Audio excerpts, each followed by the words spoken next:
नमस्कार दोस्तों, मैं आपका अपना अमित बुंदेला वीबी वीज़ा से। आज मैं बात करना चाहता हूं आपके फेवरेट टॉपिक पर, क्योंकि हमें बहुत सारे कॉल्स आते हैं इस विषय पर कि बाहर जाकर आखिरकार कितनी कमाई हो जाती है।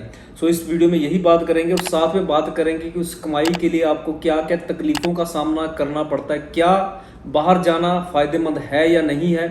इसी विषय में बात करना चाहता हूं। वीडियो को शुरू से लेकर अंत तक जरूर देखिएगा और चैनल को सब्सक्राइब नहीं किया तो सब्सक्राइब भी जरूर कर दीजिए और वीडियो अच्छी लगी तो अपने सर्कल में शेयर जरूर कर देना। मैंने 2-3 पार्ट्स में इन कंट्रीज को बांटा है जहां पे हिंदुस्तानी जाते हैं काम करने के लिए। पहला तो मिडल ईस्ट में, जिसमें दुबई आ जाता है या फिर सऊदी के कंट्रीज आ जाते हैं। उसमें अगर बात करें तो ज़्यादातर 20 या 25 हज़ार के बीच में आपको काम मिलता है अगर आप ज़्यादा पढ़े लिखे नहीं हैं या फिर बिना पढ़े लिखे, यानी कि आपको कोई इतना पढ़ाई नहीं है आपकी जो कि रिकग्नाइज हो सके, वहाँ पे वाइट कॉलर जॉब मिल सके। उसमें ज़्यादा आपको वहाँ पे कंस्ट्रक्शन की जॉब मिल सकती है, वेटर की जॉब मिल सकती है, कुक की जॉब मिल सकती है। इस तरह की जॉब्स मिडल ईस्ट में अवेलेबल रहती हैं हर समय। खासकर कंस्ट्रक्शन की बात करें तो हमेशा जॉब अपॉर्चुनिटीज़ मिलती रहती हैं। कुक की बात करें तो ये जॉब अपॉर्चुनिटीज़ पूरे साल खुली रहती हैं, लेकिन जो कमाई है वहाँ पे कुछ खास नहीं होती दोस्तों।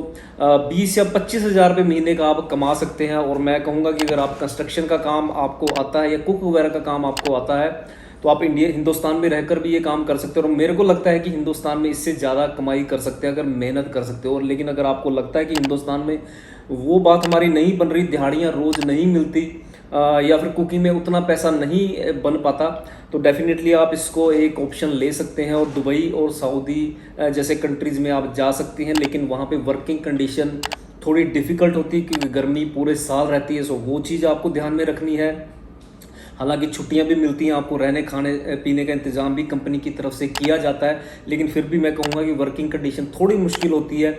लेकिन फिर वही बात है कि अगर आपको लगता है कि यहाँ पर बात नहीं बन रही तो आप शुरुआत कर सकते हैं अपनी ओवरसीज यात्रा की यहाँ से। लेकिन मैं इस चीज़ को कभी नहीं कहूँगा कि आप परमानेंटली इन कंट्रीज़ में रहिए। हाँ, आपको एक इंटरनेशनल एक्सपीरियंस मिलता है जो कि आपको नेक्स्ट स्टेप तक ले जाने में बहुत ही फ़ायदेमंद हो सकता है। तो नेक्स्ट स्टेप की बात करते हैं। नेक्स्ट स्टेप में सीधा हम बात करेंगे यूरोप की, क्योंकि यूरोप में भी हमेशा काम करने वालों की कमी रहती है, खासकर लेबर जॉब में। जैसे हम कंस्ट्रक्शन की बात कर रहे हैं, कंस्ट्रक्शन भी वहाँ पे पुरजोरों पर है। बहुत सारे शहर डेवलपमेंट की स्टेज पर हैं, तो वहाँ पर भी बहुत ज़्यादा कंस्ट्रक्शन वर्कर्स की ज़रूरत रहती है। और अगर हम जैसे बात कर रहे थे कि होटल इंडस्ट्री से रिलेटेड, क्योंकि यूरोप एक ऐसी डेस्टिनेशन है जहाँ पे पूरी दुनिया के लोग घूमने आते हैं, वहाँ उस चीज़ की भी ज़रूरत वहाँ पे रहती है। होटल इंडस्ट्री से जितने भी कामकाज के लिए चाहिए होते हैं लोग, चाहे वो वेटर की बात कर ले, हेल्पर की बात करें, तो इस तरह के लोगों की वहाँ पर ज़रूरत रहती है, यानी कि लेबर की ज़रूरत वहाँ पर हमेशा रहती है। और वर्किंग कंडीशन बहुत बढ़िया है वहाँ पे, मौसम बहुत बढ़िया रहता है, ये तो आपको पता ही है। और जो हम तनख्वाह की बात करें तो वहाँ पर आवर मिलता है और 15-16 यूरो, इस हिसाब से 10 से लेकर 15 यूरो तक एक लेबर को जो प्रति घंटा मिल ही जाता है। ये मेरे को लगता है बहुत ही अच्छी ऑप्शन है। लेकिन यूरोप जाना दोस्तों इतना आसान नहीं है। वहाँ पे डिमांड्स कभी कभी आती हैं और जब डिमांड्स आती हैं तो फिर हमें इंटरव्यूज़ की डेट नहीं मिलती। बहुत सारे हर्डल्स इस समय हमारे सामने जो है आ रहे हैं। आप इसमें एक काम कर सकते हैं, आप विजिटर वीज़ा के लिए अप्लाई कर सकते हैं और विजिटर वीज़ा के थ्रू वहाँ पे जॉब सीख कर सकते हैं, जॉब अपनी ढूंढ सकते हैं। जॉब आपको ज़रूर मिल जाएगी, इस चीज़ का तो हम गारंटी लेते हैं, क्योंकि हमें पता है बहुत सारे लोग यहाँ से, पंजाब से खासकर, विजिटर वीज़ा पर यूरोप गए और वहाँ पे बहुत ही अच्छे खासे सेटल हो गए। और कुछ कंट्रीज़ यूरोप में ऐसी भी हैं जो आपको पेपर्स भी देती हैं, यानी कि आपको पक्का भी कर देती हैं। वो एक ऑप्शन हो सकता है। और वर्किंग कंडीशंस जैसे मैंने बताया बहुत ही ज़्यादा बढ़िया है, वहाँ पे काम करने का आपको मज़ा आएगा। लेकिन किसी भी कंट्री आप जाते तो आप ऑब्वियसली आपको अपनी फैमिली से बहुत समय के लिए दूर रहना पड़ता है। और जो यहाँ पे काम काज का स्ट्रक्चर होता है वो बहुत ही स्ट्रिक्ट होता है, चाहे वो कोई भी कंट्री हो, यूरोप हो, चाहे हमने पहले दुबई की बात की। वहाँ पे काम का मतलब होता है काम, जबकि इंडिया में हम देखते हैं कि काम के साथ साथ कुछ आराम भी आप कर सकते हो। अगर ये सब चीज़ें आप लेके चलेंगे तो आप इन कंट्रीज़ में कामयाब हो सकते हैं। उसके बाद जो मेजोरिटी वाला आज जिसको लेबर चाहिए बड़ी मात्रा में, जो कि हर रूट से आपको एंट्री करवाता है, जहाँ पे लोगों की बहुत ज़्यादा डिमांड है, वो दो कंट्रीज हैं दोस्तों, जैसे कि आप मेरी वीडियोस में हमेशा देखते ही रहते हैं, वो है यूएसए और कनाडा।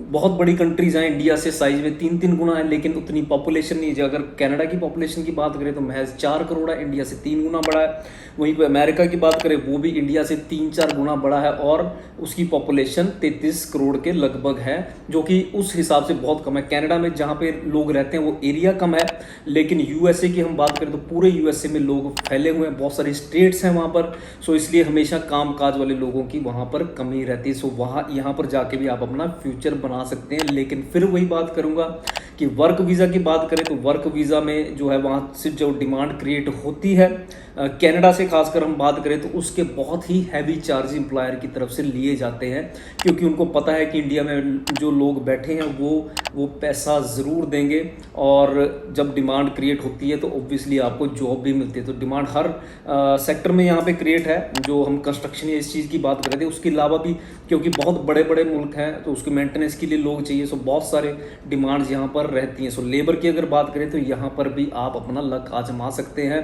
और जैसे मैंने बोला कि वर्क वीज़ा थोड़ा मुश्किल हो जाता है, सो उसका तोड़ भी यही है कि आप यहाँ पर विजिटर वीज़ा अप्लाई करें। खासकर अगर कनाडा की बात करें तो बहुत लोगों को 10,000 से प्लस फैमिलीज़ को वीबी वीज़ा ने विजिटर वीज़ा पर कनाडा और अमेरिका जैसे देशों में भेजा। तो उसमें आप अपना लक ट्राई कर सकते हैं। कभी भी दोस्तों ये मत सोचना है कि मेरा कनाडा का वीज़ा कैसे लग सकता है। एक बार वीबी वीज़ा का यूट्यूब चैनल, फेसबुक और इंस्टाग्राम ज़रूर चेक कर लेना, किन किन लोगों को हमने वीज़ा लगवा के दिए, वहाँ पर पहुँचे और आज वो बहुत अच्छी तरह सेटल। सो कॉल आपका है कि किस तरह आपने इस चीज़ को आगे बढ़ाना है। लेकिन एक बात हमेशा याद रखना दोस्तों, जब भी आप देश छोड़ते हो तो कहीं ना कहीं अपने परिवार से आप अलग होते हो और लंबे समय के लिए होते हो। सो ये चीज़ ध्यान में रख के चलना। वर्किंग कंडीशन जैसी यहाँ की है वहाँ पर अलग होती हैं, और कमाई ज़रूर है। कमाई के बारे में बता दूँ कि यूएस से कनाडा में आपको $15-16 प्रति घंटा मिल जाता है। कमाई बहुत अच्छी होती है दोस्तों, लेकिन साथ साथ आपको ये भी देखना कि खर्चे भी वहाँ पर वैसे ही है। वहाँ पर आप अकेले इंडिपेंडेंट नहीं रह सकते, आपको 4-5 लोगों के साथ वहाँ रहना पड़ेगा, क्योंकि अकेले आप खर्चा नहीं उसका उठा सकते।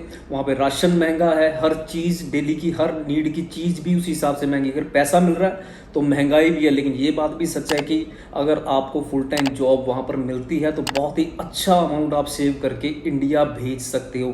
फिर कहूँगा, इंडिया में रहकर अगर काम कर सकते हो, अच्छा काम है, तो बाहर जाने की आवश्यकता नहीं है। लेकिन यहाँ पर अगर आपकी बात नहीं बन रही तो इन देशों में जैसे मैंने बताया आप ट्राई कर सकते हैं और अपना फ्यूचर अच्छा बना सकते हैं।